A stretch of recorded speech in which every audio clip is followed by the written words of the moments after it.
Hey, friend. Today we're talking about something most people avoid, and honestly, something most moms wish had been explained clearly. What labor actually feels like in your mind, in your body, and emotionally, especially during the emotional crisis moments. But before we dive in, drop the word notes below if you want everything written out for you, including descriptions, mindset tools, and coaching prompts you can use during labor. Part one, early labor, what it feels like.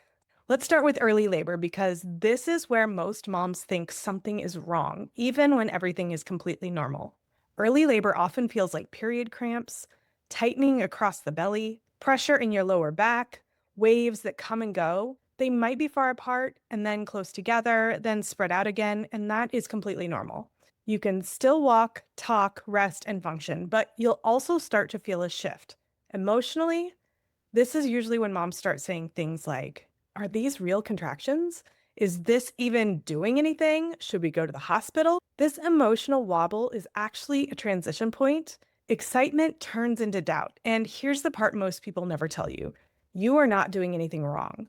This is exactly what happens as your body slowly prepares to move from early labor into active labor. In early labor, you can usually ride the waves, you feel in control, and you might even feel proud and excited.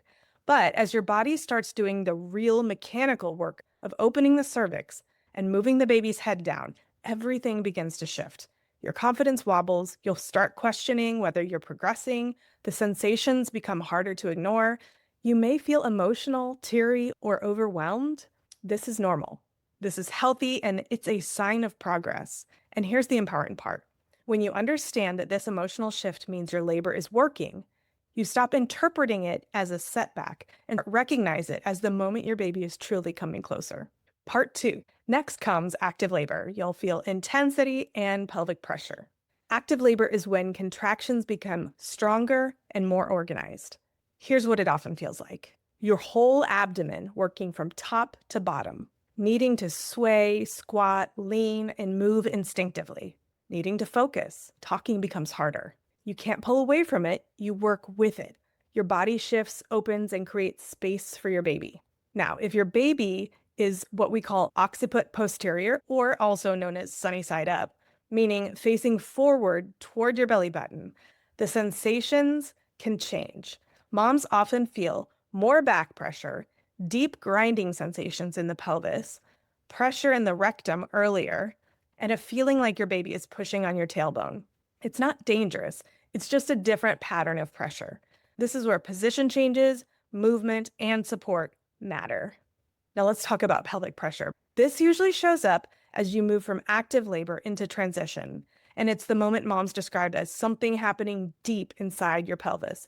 Something is happening. This isn't just cramping. This isn't just tightening. This is your baby's head pressing into bones and shifting the joints of your pelvis so your body can open up for your baby to move through. Here's the closest real-world comparison I've ever found. Your baby's head pressing on the bones of your pelvis feels like stubbing your toe or like something heavy rolling over your toe, except it's happening deep inside your pelvis and you can't pull away from it. There's nowhere to go except through it. So, what does your body do? It starts doing what it's designed to do: rocking, swaying, squatting, shifting your weight, and changing positions instinctively. Not because you're trying to fix the sensation, but because your body is instinctively creating space for your baby to move down. It's powerful, it's intense, and it's incredibly normal. When we understand what this pressure actually means, we open the door to the possibility of not fearing it, but realizing it's a sign that your body is working exactly the way it's meant to.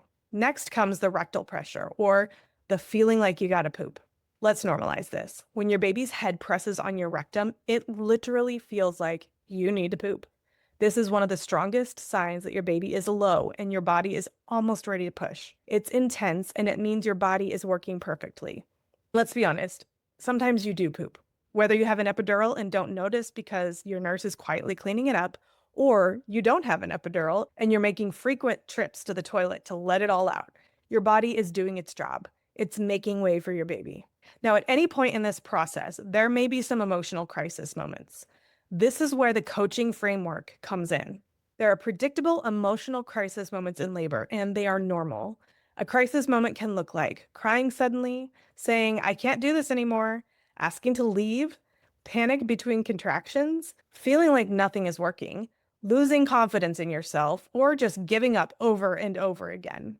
Those usually happen at transitions, like leaving home to go to the hospital, a shift change where you get a new nurse or doctor, moving from early labor to active labor, right before pushing, or when pain or pressure change suddenly. And here's the truth. These moments are not signs that you're failing. They're signs that your body is progressing. This is where prenatal coaching tools come in. These are the same tools I teach my clients who are afraid of labor so they know exactly how to bring themselves back into their strength in the moment. Self-coaching technique number 1, echo your own thoughts. Instead of spiraling, you name what's happening. I'm overwhelmed right now. And that makes sense. Echoing is simply reflection. It grounds your brain and calms the nervous system. Another example is that feeling of the baby in my pelvis is intense. We are working together and making progress. Self-coaching technique number 2, tap into your personal motivation. Before labor, get clear on your why. Then, in the hard moments, you remind yourself, this birth is what I wanted. This sensation means my baby is coming closer.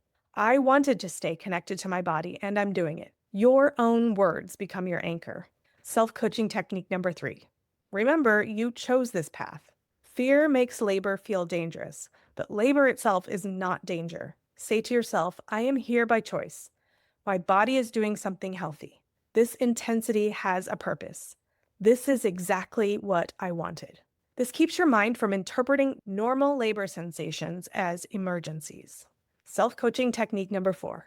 Reassure yourself that everything is healthy. Fear amplifies pain. Reassurance helps your body release tension. Try, everything is healthy and normal. My body knows what it's doing. Nothing has gone wrong. This helps bring you back into your parasympathetic nervous system. Self-coaching technique number 5. Break labor into short, manageable intervals. When labor feels endless, your brain panics. So instead, give yourself a short window. Let's get through 3 more contractions. Let's see where I am in 15 minutes. Or count down during the contractions from 60 to 1. This creates psychological safety and prevents overwhelm. These techniques are not about pretending labor is easy. They're about giving you internal tools to navigate the hardest moments with confidence instead of fear. When you know how to coach yourself through emotional crisis moments, you stop seeing intensity as something happening to you and start seeing it as something happening for you. This is how you stay grounded, stay in your power, and how you meet yourself in birth with strength instead of panic. Birth is intense, physically, mentally, and emotionally. But when you understand what these sensations mean, and when you know how to support your mind through the hardest moments, you stop feeling afraid of labor and start feeling prepared for it. If you want the written notes, including sensations, descriptions, mindset tools, and support phrases, comment notes and I'll send it to you.